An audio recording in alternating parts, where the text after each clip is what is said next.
Dios los bendiga.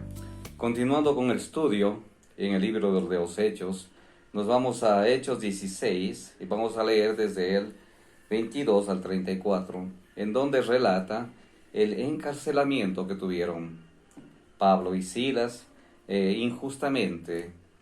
Y voy a leer para enmarcarnos en esta situación. Y dice el 22, se agolpó el pueblo contra ellos y los magistrados, rasgándose las ropas, ordenaron azotarles con varas. Después de haberlos azotado mucho, los entregaron en la cárcel, mandando al carcelero que los guardase con seguridad, el cual recibió este mandato y los metió al calabozo al más de adentro y los aseguró los pies con el cepo. Pero a medianoche, orando, Pablo y Silas cantaban himnos a Dios y los presos le oían. Entonces sobrevino de repente un gran terremoto, de tal manera que los cimientos de la cárcel se sacudían, y al instante se abrieron todas las puertas, y las cadenas de todos se soltaron. Despertando el carcelero, viendo abiertas las puertas de la cárcel, sacó la espada y se iba a matar, pensando que los presos habían huido. Mas Pablo clamó a gran voz diciendo, no te hagas ningún mal, pues estamos todos aquí. Él entonces pidió luz, se precipitó adentro y temblando se postró delante de los pies de Pablo y de Silas, y sacándolos les dijo, señores, ¿qué debo hacer para ser salvo? Ellos dijeron, cree en el Señor Jesucristo y serás salvo tú y tu casa. Y le hablaron de la palabra del Señor a él y a todos los que estaban en su casa, y él, tomándolos de aquella misma hora de la noche, los lavó las heridas, y enseguida se bautizó, él con todos los suyos.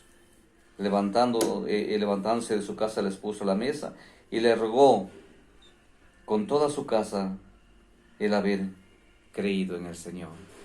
Vemos aquí una situación tan hermosa que en medio de esta tribulación que tenía Pablo y Silas, que habían sido llevados a la cárcel, azotados, muy azotados, adoloridos, los echaron en la cárcel en la parte más profunda de adentro, donde solamente se encuentran los presos más temibles. Aún más les habían asegurado las manos en la parte de arriba con los grilletes, en el pie tenían el cepo, que eran unas cadenas. Entonces ni siquiera podían ellos acomodarse, ni moverse, ni arrimarse, porque sus espaldas estaban llenas de llagas. Pero ellos sabían que el Señor Dios tiene un propósito en sus vidas. Estaban ahí contentos. ¿Por qué? Porque el Espíritu de Dios estaba con ellos.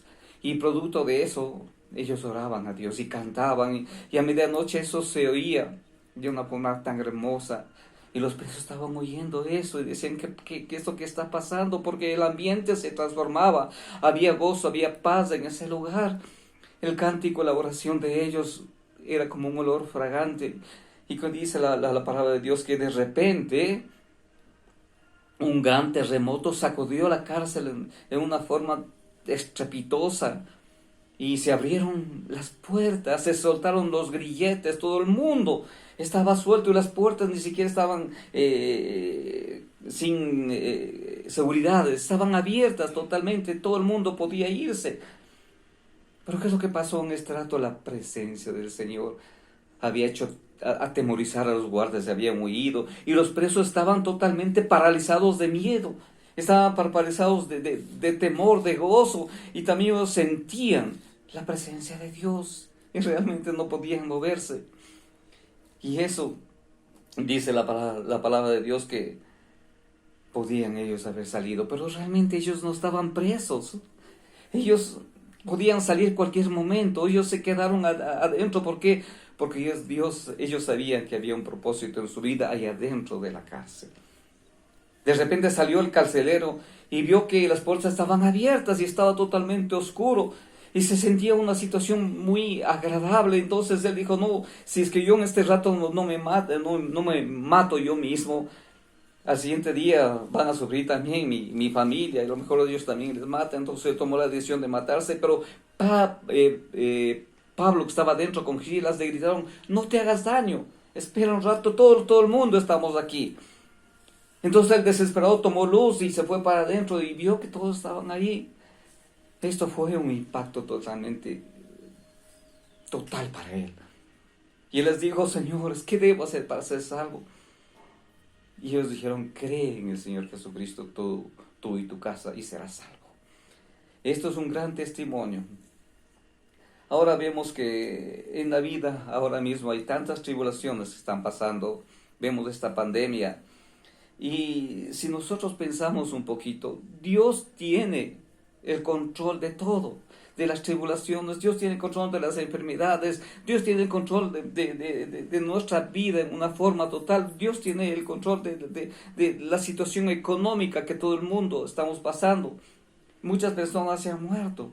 Y viene a nosotros una gran aflicción y decimos, ¿cómo yo tengo que reaccionar? Todo es cuestión de una actitud. En ese rato los apóstoles sabían que Dios tenía el control y ellos tenían el gozo, sabían que Dios tenía un propósito. Y el propósito de Dios, ¿saben cuál era? Era formar en ese lugar una iglesia. Y realmente eso fue lo que pasó. Aquí en la iglesia de Filipos se formó una de las iglesias más hermosas, más dadivosas.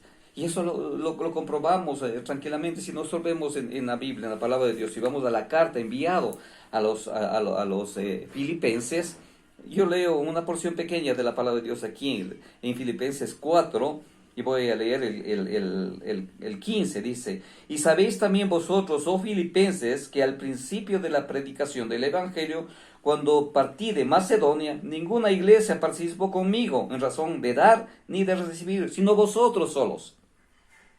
Pues aún en Tesalónica me enviaste una ofrenda para mis necesidades. Una iglesia tan hermosa que se formó a base de la tribulación. Dios tiene el propósito porque cuando nosotros pasamos por tribulación, muchas veces, ¿cuál es nuestra actitud? En primer lugar, la actitud general casi de todas las personas, incluidos algunos cristianos, es de reclamarle a Dios, oh Dios, ¿por qué razón a mí? Yo he sido bueno, yo no he sido tan malo, ¿y por qué me está pasando esta situación a mí? Y tenemos una situación de muchas veces de amargura, de rencor, muchas veces de resquite, de revancha, de desesperanza. Muchas veces pensamos que no hay esperanza en la situación que estamos pasando ahora y tiempo y la cantidad de deudas que yo tengo, no sé cómo voy a salir. Y no contamos con Dios, no contamos con la actitud que debemos tener nosotros para saber que Dios tiene el control de todo. Y tenemos también una actitud de amargura, nos amargamos. Y esto no está bien, porque el fin de toda tribulación es preparar a las personas. ¿Para qué? Para que se sean fortalecidas en el amor, en el conocimiento, en la presencia, el poder, en la llenura del Espíritu Santo, que eso sí nos va a servir. Entonces, luego de la tribulación es necesario que comprendamos que el fruto de la tribulación es eterno. El padecimiento es momentáneo. Eso fue lo que le pasó al Señor Jesucristo. Él padeció en la cruz durante un tiempo. Claro que su aflicción y su suplicio fueron totalmente desastrosos, muy crueles. Pero el fruto de este tormento es eterno. ¿Por qué razón? Porque durante toda después del tiempo del Señor Jesucristo, después de miles de años, ¿cuál es el fruto? Miles y millones de personas han recibido en corazón al Señor Jesús por medio de esta aflicción y ahora son salvos. El fruto de la tribulación es eterno. Muchas gentes ahora han creído en Dios por el testimonio del Señor Jesucristo, de su padecimiento en la cruz. Y ahora esta iglesia hermosa, la iglesia de aquí, de Filipos, es una iglesia tan preciosa que ahora da fruto y testimonio de haber recibido al Señor Jesucristo a través de la tribulación de Pablo y a través de la tribulación de Silas. Es necesario que nosotros comprendamos que Dios tiene el control de todo. Así estemos en tribulaciones, de enfermedades y tantas cosas que están pasando. Dios tiene el control de todo. No pierda la esperanza. Dios está en control de todo.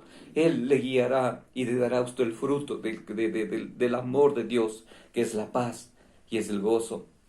Y son estas cualidades y esta actitud que nosotros tenemos que tener para poder llevar a los demás el Evangelio, que es la palabra de Dios, a través de nuestro conocimiento, a través de nuestro testimonio, así como pasó con el carcelero, que fue él ungido por el Espíritu Santo y fue una de las personas que iniciaron esta gran iglesia aquí en Filipos. Que Dios les bendiga. Eres tú mi escudo.